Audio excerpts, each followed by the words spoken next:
Salam alaikum, merci et bienvenue sur la chaîne DJ Ben Production, la chaîne dont tous les chroniques sont bien détaillées. J'espère ordonner jam mimbo de Seli alhamdulillah. Certainement bayri nandemi ko juste occupation rek mais inchallah vidéo ji batindi di yaltude tiagal men di fu sola jabi men badi décortiquer kalen hen mijoji men bu sepp hande mi arti vidéo got EDK from the Fouta vidéo mabbe Jomajo donc EDK vidéo Jomajo featuring Yaye Mbaye inchallah EDK ko artiste didi qui est composé de deux membres visibles à savoir Diallo Demba et Cheikh Sy parce que tagmen wiide deux membres visibles parce que en wawi taw won wombe tiagal taw be peñani hen et avant que den benna sa ƴeewi e der rap d'abord wala mbiyen rappuji alpular sa ƴeewi kamɓe fof deux fois koɓe jimata ko ena nanda mais min ko ceedimi contrairement e EDK en sa ƴeewi aɓe mbaɗa créé so tawi tan woodi ganduɗoɓe no feewi aɓe mbaɗa créé won musicalité gandanɗa hoorema baɗowo impressionnante an keɗoroɗo et surtout kadi aussi la manière dont noɓe dappirtuni façon noɓe dappirtuni et aussi kadi instrumental uji mabɓe ten mbi Jomajo j'espère sa ƴeewi neɗɗo foof ene jogui en fiɓe ɓernde mum donc wonde Jomajo soit Jomajo gorko walla Jomajo debbo ɓe gari noon e oɗo clip andinde yimɓe hollude yimɓe valeur halpular surtout no wayi riche ene wayi yodde partout donc aɓe kala haala Jomajo jammo no yarata ñalawma no yarata et fof joni inchallah sans plus tarder n'hésitez pas à abonner à la chaîne et surtout activer la cloche de notification afin d'être au courant de mes prochains livres ou vidéos jehen intro garten joni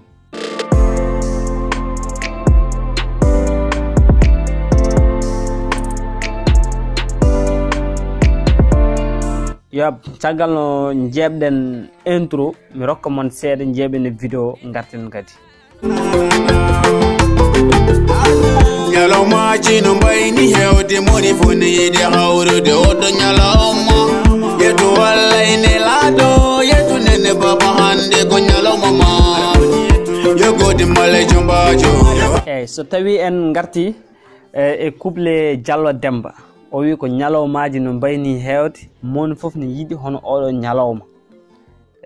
yettu Allah jetta nene baba donc cela veut dire do o yidi andinde yimbe ran tellement gila neddo jibina nyalawmaji mbayni hewde gila neddo jibina ha joni so tawi neddo nyalawma mum mariage ari donc tellement gongani neddo kalko dañja walla kalko gurda yettu Allah mais kadi aɗa foti kadi ɓeydade yettude Allah no feewi par ce que neɗɗo mawna walla neɗɗo daña won certaine duuɓi ha yettoɗo ha naata hoɗorde vraiment ɗum ɗon ko yettere Allah kadi no feewi quoi o jooɗi kadi ha ɓooya e nder hen o wi juuɗe koyɗe nana puuɗa hoore nde ne moora gutte gabɗo ene ɓorna donc ɗo omo holla yimɓe Jomajo ko ɓorni ko Jomajo d'abord Jomajo no sinkirini omo holla yimɓeɓe donc valeur o e ɗin genre uji so tawi en jeehi ha yeeso ene wayno couple Cheikh Sy gummiɗa koye galle paaɗa koye galle teddinene galle kormoɗa baba galle ittanɓe gueɗalne paaɗa koye galle o ñalawma weeɓani won jiɗɗo dañde hono o ñalawma heeɓani aɗa andi o ñalawma sagataɓe nannono leewo ɓe gay ene gulla ene jimbi sen ƴeewi couple Cheikh Sy o couple makko konko o way comme si o natiri ko conseil parce que o wi gummiɗa koye galle paaɗa koye galle teddinene galle kormoɗa baba galle ayi donc ɗo tan ɗum ɗo tan en wayno konko o natiri ko conseil omo conseillé Jomajo donc ummi koye galle kadi fayi koye galle fayani bedde fayi koye galle donc so yettima yo teddin ɗin genre uji ko conseil woni rokkude sen jeehi ha yeeso kadi konko Cheikh Sy o wi o ñalawma weeɓani won yimɓe ɗum keɓani et puis c'est vrai parce que déjà neɗɗo ne yurmini ganduɗa tan ka fini adana dari anda mane jahara anda mane Allah arantuma din genre uji donc won fannoɓe on ñalom walla won mijornoɓe oɗon ñalom ndesan hande tawa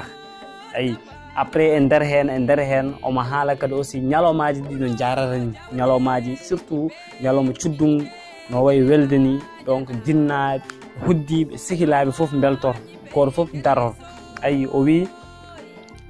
ñalawma weltare ɓene gulla ɓegane naayo ay